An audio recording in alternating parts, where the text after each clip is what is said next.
Für die Holzeinlage in der Tischplatte habe ich mir ein Brett aus Eichenholz besorgt.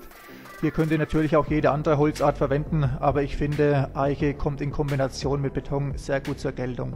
Das Brett habe ich mir dann auf die Länge der Schalung gekürzt, sodass diese später exakt in die Schalung passt. Hier solltet ihr sehr genau arbeiten, da das Brett sonst nicht bündig mit der Tischkante abschließt.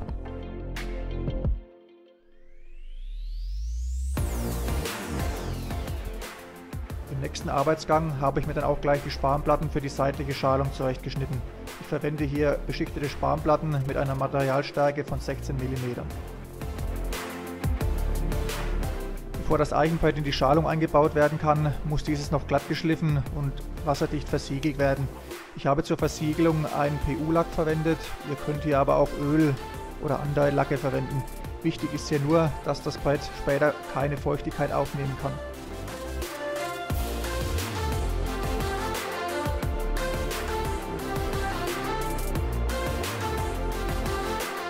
Den Lack, den ich hier verwendet habe, wird später nach dem Aushärten einen seidenmatten Oberflächenglanz haben.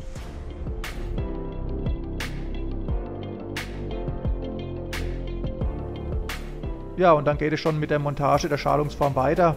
Bei der Schalungsform müsst ihr darauf achten, dass diese genau die Maße eurer späteren Tischplatte hat. Meine Tischplatte wird 40 x 40 cm groß sein und eine Materialstärke von 5 cm haben. Ich denke, das ist eine ganz gute Größe für einen Beistelltisch.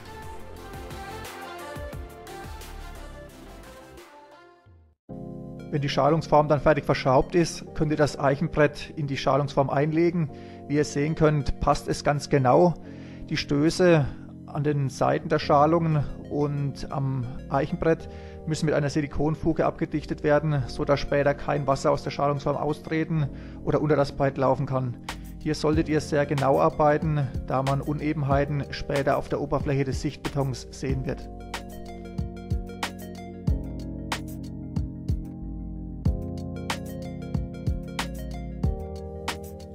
Zum Glätten der Silikonfuge habe ich einen alten Schminkpinsel verwendet. Dieser hat einen abgerundeten Stiel und eignet sich perfekt zum Abziehen. Ja, die Überstände des Silikons könnt ihr dann nach einiger Wartezeit, ja so circa 15 Minuten später, ganz einfach mit der Hand entfernen.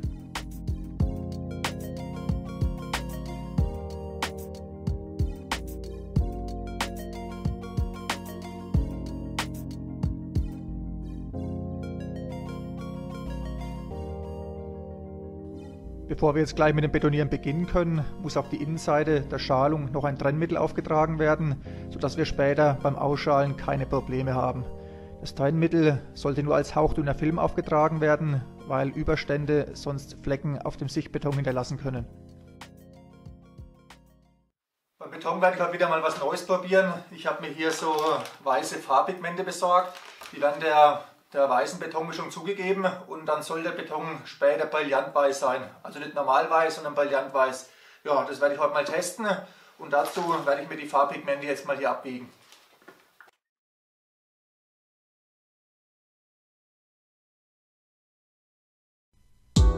Ja, wie ihr sehen könnt, verwende ich zum Abbiegen der Pigmente eine Feinwaage. Die Pigmente sind nicht sehr günstig, deshalb solltet ihr hier die empfohlene Menge von 3 bis 5% gemessen am Zementeinteil nicht überschreiten, da es sonst ganz schnell ins Geld gehen kann.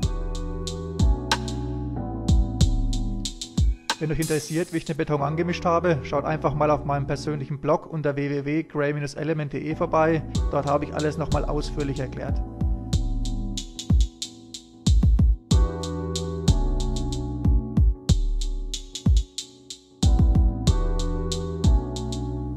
Zur besseren Verarbeitung habe ich dem Beton noch ein Hochleistungsfließmittel zugegeben.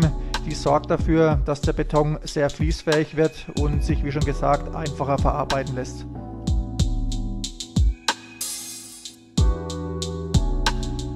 Ja, und wenn der Beton dann diese Konsistenz erreicht hat, kann gegossen werden.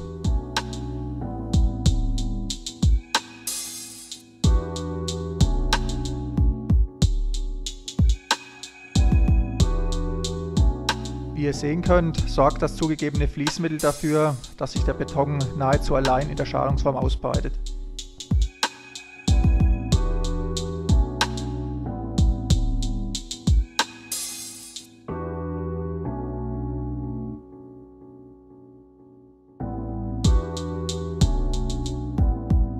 Zur Armierung der Tischplatte habe ich neben den im Beton befindlichen Glasfasern noch ein Armierungsgewebe verwendet. Dies wird einfach in den Beton eingelegt und dann kann die Schalungsform bis zur Oberkante mit Beton gefüllt werden.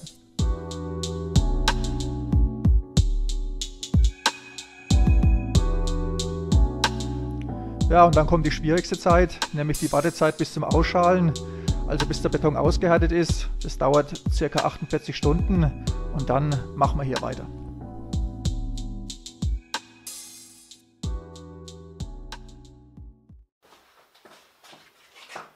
So, die 48 Stunden sind herum, der Beton ist hart, dann können wir mal mit dem Ausschalen weitermachen.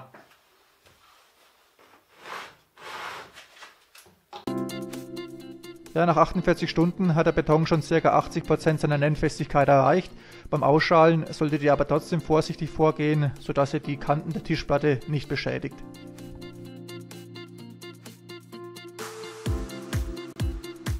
Die Entfernung der Bodenplatte ist beim Ausschalen eigentlich immer so der spannendste Moment.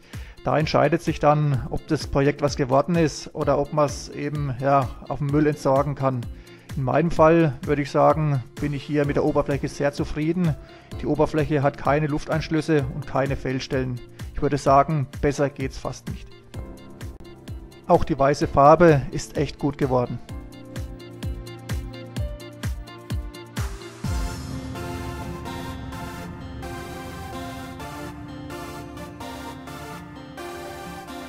Zur Versiegelung der Oberfläche habe ich zuerst eine Imprägnierung aufgetragen. Im Anschluss daran noch ein Wachs. Durch die Imprägnierung wird die Oberfläche vor Feuchtigkeit und Schmutz geschützt und mit dem Wachs lässt sich die Oberfläche auf Hochglanz polieren. Die verwendeten Mittel werde ich euch alle unten in der Videobeschreibung verlinken.